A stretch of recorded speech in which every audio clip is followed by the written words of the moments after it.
शाम, वो खुशबू और अपरिचिता के मधुरिम स्पर्श के बीच डूबते उतरते सचिन को रास्ता पता ही नहीं चला। अपने किए पर सचिन को अजीब भी लग रहा था और प्यार भी आ रहा था। आखिर कैसे हो गया यह सब? अपने आप से प्रश्न करता हुआ सचिन उन पलों की यादों में खो गया। वह सोचने लगा जो हुआ ठीक तो नहीं हुआ, पर गलती केवल उसकी तो नहीं थी। वह भी तो पूरी तरह शामिल थी। इनफैक्ट उसी ने तो पहल की थी। फिर उसे याद आ गई उस रात की बहस जो उसके और श्रद्धा के बीच हुई थी। श्रद्धा ने जैसे निर्णय ही कर लिया था माना बनने का, और वही सब उसके दिमाग पर हावी था शायद। उस रात सचिन काफी परेशान था। शादी के लगभग 3 वर्ष होने को थे। दोनों की रिपोर्ट नॉर्मल थी। पता नहीं क्या कारण था कि अभी तक श्रद्धा कंसीव नहीं कर सकी थी। वह न चाहते हुए भी श्रद्धा की दिनचर्या पर नजर रखने लगा था। देखा श्रद्धा नियमित रूप से कोई टैबलेट ले रही थी, संभवतः गर्भ निरोधक। उसे श्रद्धा के निर्णय से दुख हुआ, क्योंकि शादी से पहले उसने यह नहीं कहा था कि वो बच्चे नहीं चाहती। अन्यथा वह समझ नहीं पा रहा था कि श्रद्धा ऐसा क्यों कर रही है। वह बच्चा चाहता था। जब से उसे पता चला श्रद्धा बिना उसे बताए गोलियां ले रही है, उसने अपनी दिनचर्या ही बदल डाली। शाम को घर आते ही वह सामान एक ओर पटकता और वॉलीबॉल खेलने क्लब चला जाता। थका हारा लौटता और खाना खाकर सो जाता। रात यूं ही गुजर जाती। श्रद्धा की पहल पर भी सचिन का मन निजी पलों में नहीं रमता। और उस दिन श्रद्धा का फैसला सुनकर वह निराश हो गया। श्रद्धा मां नहीं बनना चाहती थी। वह इन सब झंझटों से दूर रहना चाहती थी।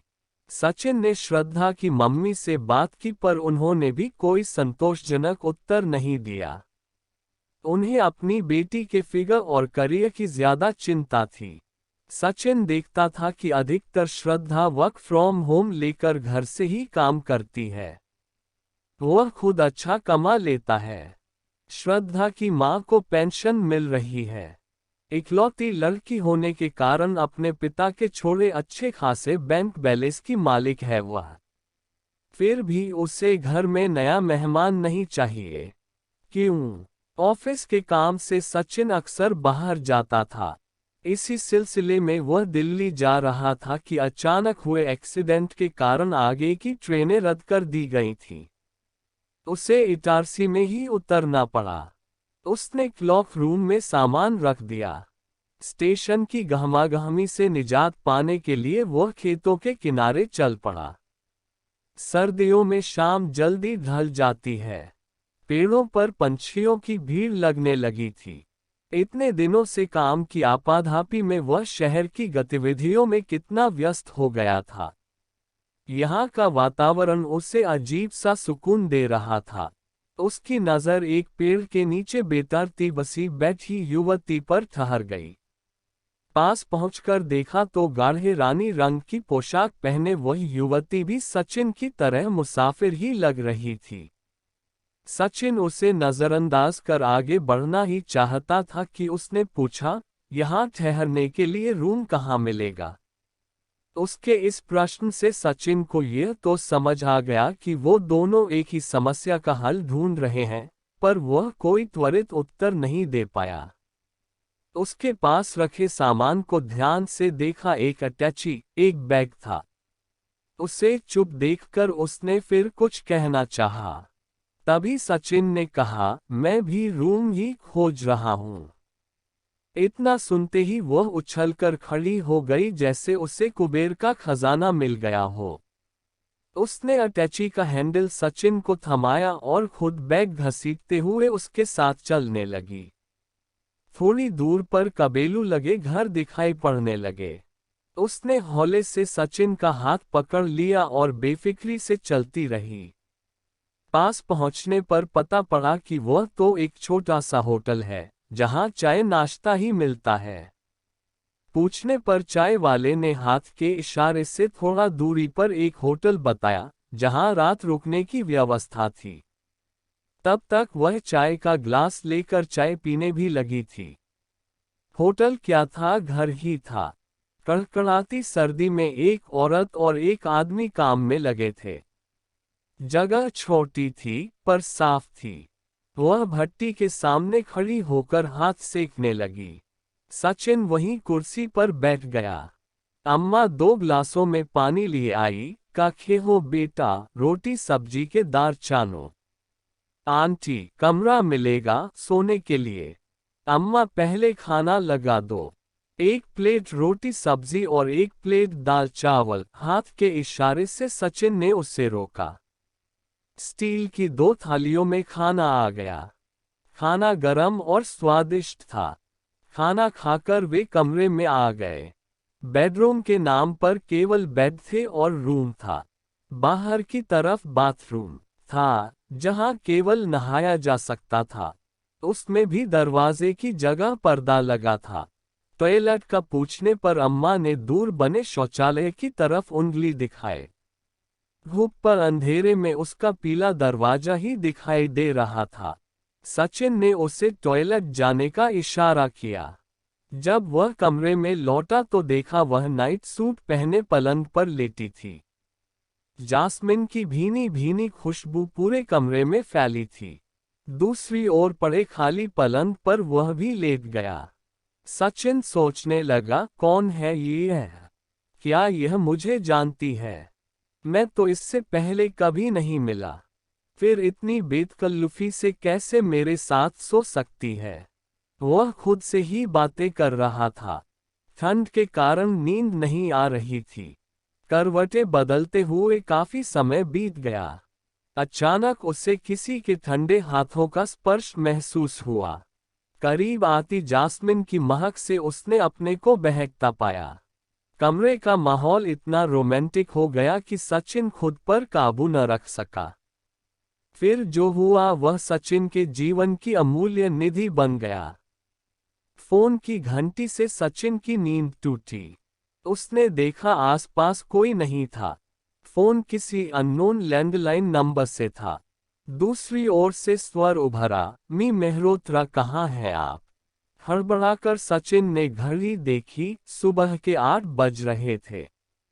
सर, वो एक्सीडेंट, मेरी ट्रेन कैंसल। मी मल्होत्रा, आर यू ओके? जी सर, जल्द से जल्द आने की कोशिश कर रहा हूँ। यह कहते हुए सचिन ने खुद को संभाला। इधर उधर देखा, कोई भी नहीं था।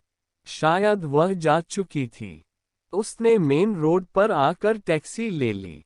रास्ते भर वह उस रात के हसीन पलों का जोड़ घटाना करता रहा। थोड़ा अच्छा, थोड़ा खराब, पर वह अजीब सी शांति महसूस कर रहा था। उस रात के उन हसीन पलों को किससे शेयर करे? सचिन के पास कोई अंतरंग मित्र नहीं था। और बताने पर शायद कोई उसकी इन बातों पर विश्वास भी न करता। और श्रद्धा को बताने का तो सवाल ही नहीं उठता था। पर जब भी वह अकेला होता उन खूबसूरत लम्हों का साया उसके साथ होता और वह खो जाया करता था उन हंसी पल की यादों में। लगभग 4 माह बीत गए। सब कुछ ठीक ठाक चल रहा था। वही ऑफिस, वही घर, वही मीटिंग्स। सब कुछ टाइप सा हो गया था। पर आज तो उसका काम में मन ही नहीं लग रहा था। न तो सचिन के पास उसका नंबर था और न कोई जानकारी। एक बार स्टेशन से पता करने की कोशिश भी की पर कुछ हाथ न लगा। एक दिन ऑफिस में प्रवेश करते ही जास्मिन की जानी पहचानी खुशबू ने सचिन का स्वागत किया। सचिन ने उसे अंदर आने का इशारा किया। उसने बिना औपचारिक बातचीत के बताया कि वह प्रेग्नेंट है।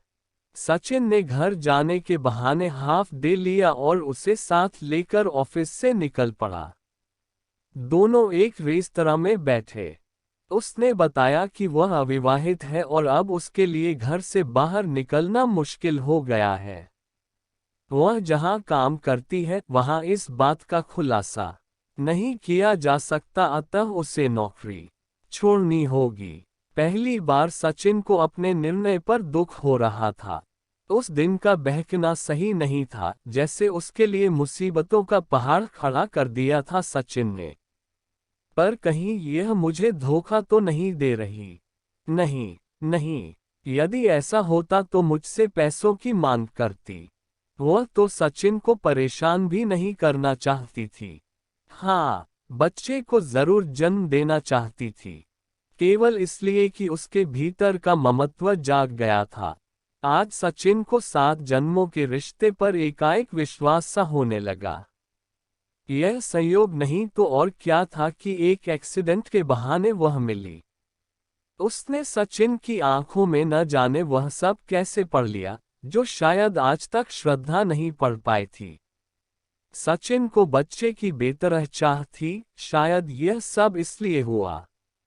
वह इस तरह सामने आए अपने बच्चे को गंवाना नहीं चाहता था। बातों बातों में उसने यह भी बताया कि उस सुबह जाते जाते उसने सचिन की जेब से उसका विजिटिंग कार्ड निकाल लिया था। इसी से उस तक पहुंच सकी। बहुत सोच विचार के बाद सचिन ने छुट्टी के लिए अर्जी दे दी। वह जैसी भी थी, जो भी सोचकर उसने सचिन से संबंध बनाए, पर उसने सचिन को न तो कभी असमय फोन किया और न अन्य किसी भी प्रकार का आग्रह। पता नहीं कैसे उसने इन कठिन परिस्थितियों में समय काटा होगा।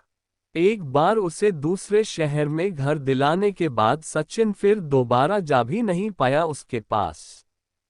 कई बार मन बनाया, लेकिन श्रद्धा के गिरते स्वास्थ्य और दूसरी परेशानियों से जा ना पाया, पर फोन से खबर लेता रहता और खर्चे पानी की व्यवस्था भी समय पर करता। प्रसव का समय निकट आ गया। 1 सप्ताह के लिए ऑफिस के काम से बाहर जाने का कहकर सचिन निकल लिया। श्रद्धा इन सब बातों से अनभिज्ञ अपने जॉब में मगन थी। एक प्राइवेट नर्सिंग होम में उसने एक स्वस्थ और सुंदर बच्ची को जन्म दिया। वह बहुत खुश थी। बच्ची को पाकर सचिन को विश्वास नहीं हो रहा था कि वह उसकी अपनी बेटी है। हफ्ते भर बाद उसकी देखभाल की सारी व्यवस्था कर जब वह लौटा तो मन में सुकून था, क्योंकि उसे वह इस बात के लिए मना पाया था कि उनकी बच्ची की परवरिश यदि वह और श्रद्धा करेंगे तो न सिर्फ बच्ची को आगे जाकर आसानी होगी, बल्कि वह खुद वापस नौकरी कर सकेगी। और अच्छी बात यह थी कि वह इस शर्त पर कि सचिन उसे कभी कभी उससे जरूर मिलाएगा, इसके लिए मान भी गई थी। अपनी बेटी को घर लाना एक नई समस्या थी। सचिन कोई बहाना तलाश कर रहा था। उसने श्रद्धा से बच्चा गोद लेने की बात की। वह तैयार नहीं हुई, पर जब सचिन ने उसे समझाया कि हम आया रख लेंगे उसकी परवरिश के लिए, तो वह राजी हो गई। पर श्रद्धा ने शर्त रखी कि वे बेटी ही गोद लेंगे और उसकी देखभाल सचिन खुद करेगा। इससे सचिन की मुश्किल आसान हो गई। सचिन ने मनु को गोद लेने की प्रक्रिया आरंभ कर दी।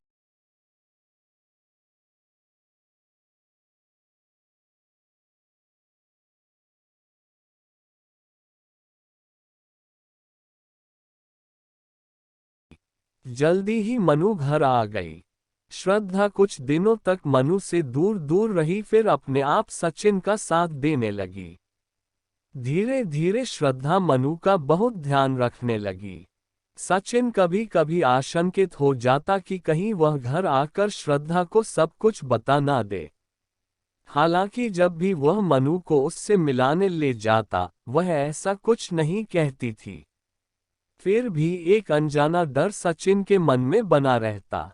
अब मनु 3 बरस की होने जा रही थी। इस बार जब वह मनु को उससे मिलाने ले गया, उसने कहा, अब मनु बड़ी हो रही है, तुम उसे मुझसे मिलाने मत लाया करो।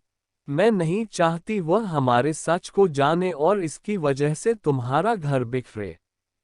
मैं अगले माह ही इस शहर से दूर चली जाऊंगी। हाँ, तुम मुझे मनु के हर जन्मदिन पर उसकी एक तस्वीर मेरे मेल पर जरूर भेज दिया करना। सचिन के जवाब का इंतजार किए बिना मनु के माथे पर एक चुंबन अंकित कर वह सचिन के जीवन से बहुत दूर चली गई। सचिन इस अनजाने से रिश्ते के बंधन में बंधा आज भी मनु के हर जन्मदिन पर तस्वीर खींचकर उसे ईमेल किया करता है और उसके जवाब में हमेशा उसे वापस मिलती है एक स्माइली।